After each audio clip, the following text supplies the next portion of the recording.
Your teacher, trainer, and a public speaker, Parvez Qureshi, with a sequel of a pronoun.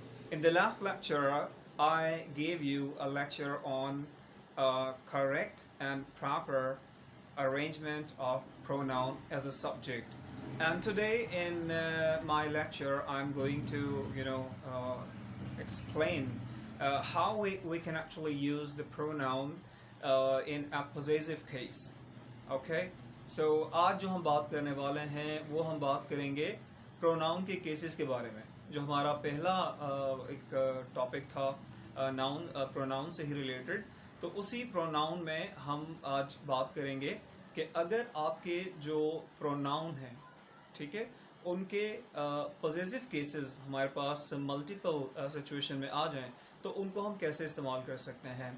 अगर आपको याद हो, मैंने आपको प्रोनाउन के 3 केसेस बताए थे। सब्जेक्टिव केस, ठीक है, वो प्रोनाउन जो हम एज सब्जेक्ट यूज़ करते हैं। फिर पोजेसिव केस, वो प्रोनाउन आपके पर्सनल प्रोनाउन जो हम पोजेशन के लिए यूज़ करते हैं। और थर्ड जो मैंने आपको बताए थे वो थे ऑब्जेक्टिव केस, यानी वो प्रोनाउन जिन्हें हम एज ऑब्जेक्टिव यूज़ करते हैं। और जब हम ऑब्जेक्टिव केस की बात करते हैं तो ऑब्जेक्टिव केस में जो हम प्रोनाउन यूज़ करते हैं, for example me, us, him, them वगैरह, इनका मकसद ये होता है कि हम किसी भी पर्सन को एज ऑब्जेक्ट यूज़ कर रहे हैं। और जब हम इनको यूज़ करते हैं या पर्सन को हम अगर सेंटेंस में यूज़ करते हैं एज एन ऑब्जेक्ट, तो उन्हें हम कहते हैं इनडायरेक्ट ऑब्जेक्ट। ठीक है, ये भी बात एक छोटी सी माइंड में रखिएगा। So let's begin with the topic today. आज का हमारा जो टॉपिक है वो है प्रोनाउन से related, again correct arrangement of pronoun. ठीक है, और इसमें जो हम फोकस कर रहे हैं जिस चीज़ पे, वो प्रोनाउन के जो हमारे केसेस हैं पोजेसिव केस, वो अगर हमारे मल्टीपल सिचुएशन में आ जाएं, ठीक है, मल्टीपल एक फॉर्म में आ जाएं, तो उनको हम उनके साथ जो हमने पोजेसिव केस इस्तेमाल करना होगा वो हम कौन सा करेंगे। ठीक है, if we have possessive cases तो फिर हम उनके अकॉर्डिंगली जो हमारे डिफरेंट प्रोनाउंस हैं उनको हम कैसे प्लेस करेंगे। सो this is very interesting and very tricky. Exams में बहुत सारे तरीके से इसको जो है वो पूछा जाता है, right. So I'm sure in today's lecture you are going to get, an extreme and ultimate knowledge regarding this trait. तो पहले हमारे पास यहाँ पर है सेकंड पर्सन और फर्स्ट पर्सन सिंगुलर आई। अगर ये दो हमारे पास सब्जेक्ट आ जाते हैं तो इनके साथ हमने जो पोजेसिव केस यूज़ करना होगा, ठीक है, वो है वी का जो पोजेसिव केस होता है आर। ठीक है, वी का जो पोजेसिव केस होता है आर, उसको हमने यूज़ करना है। ठीक है, नीचे जब आपके पास एग्जाम्पल आएगी तो आप उसमें इसको अंडरस्टैंड कर जाएंगे। फिर सेकंड जो हमारे पास सिचुएशन है, उसमें हमारे पास अगेन सेकंड पर्सन है और थर्ड पर्सन है। सेकंड पर्सन है और थर्ड पर्सन है। ठीक है, इसके साथ जो हमने पोजेसिव केस आपने यूज़ करना है वो हम यूज़ करेंगे योर। ठीक है, वो हम यूज़ करेंगे योर, यू का पोजेसिव केस योर। इसके बाद थर्ड आप सिचुएशन पे आ जाएं। थर्ड में हमारे पास तीनों प्रोनाउंस हैं। ठीक है, यानी कि आपके 3 प्रोनाउंस भी आ सकते हैं एक सब्जेक्ट में मल्टीपल केस में। तो आपने यहाँ पे सेकंड पर्सन, थर्ड पर्सन और फर्स्ट पर्सन के अरेंजमेंट के हिसाब से जो आपने पोजेसिव केस यूज़ करना है वो है आपका अगेन वी का पोजेसिव केस आर। ठीक है, अब ये आपकी हो गई एक वे, आपका एक मेथड किस तरह से आपने इनको प्लेस करना है।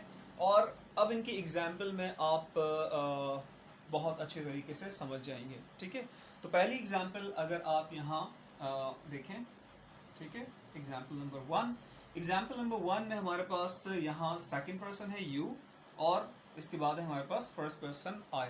ठीक है, you and I have done our work, have done our work.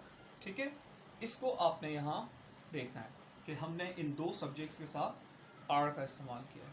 ठीक है, सेकंड आपकी एग्जाम्पल है you and he have done your work, you and he have done your work.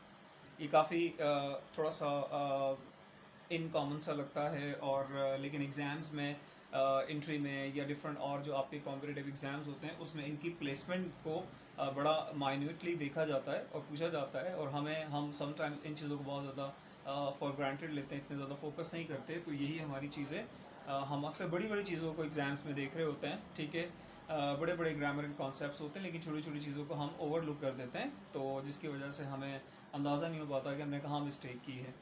और थर्ड सिचुएशन पे अब आप आ जाएं। थर्ड में हमारे पास है मल्टीपल, यानी कि 3 प्रोनाउंस हैं, ठीक है। इसमें हमारे पास सेकंड पर्सन यू है, थर्ड पर्सन ही है, और फर्स्ट पर्सन सिंगुलर आई है। तीनों के साथ आपने जो पॉजिटिव केस यूज़ करना होगा वो होगा अगेन आर, ठीक है। तो इस तरह की सिचुएशन में आपने जो प्लेसमेंट की अकॉर्डिंगली प्रोनाउंस पॉजिटिव केस के तौर पे आपने यूज़ करने हैं, तो वो यहाँ पर आर है, योर है, ठीक है। ये दो ज़्यादा मेन हैं, राइट। सो आप इन एग्जांपल्स को इस एक कॉन्सेप्ट के तहत अगर आप अपने कुछ सेल्फ जनरेटेड एग्जांपल्स में इनको इस्तेमाल करेंगे, तो आई एम श्योर कि आप बहुत आसानी से और बहुत जल्दी इस कन्फ्यूजन से निकल आएंगे कि हमने प्रोनाउन की जो प्लेसमेंट है वो किस तरह से करनी है।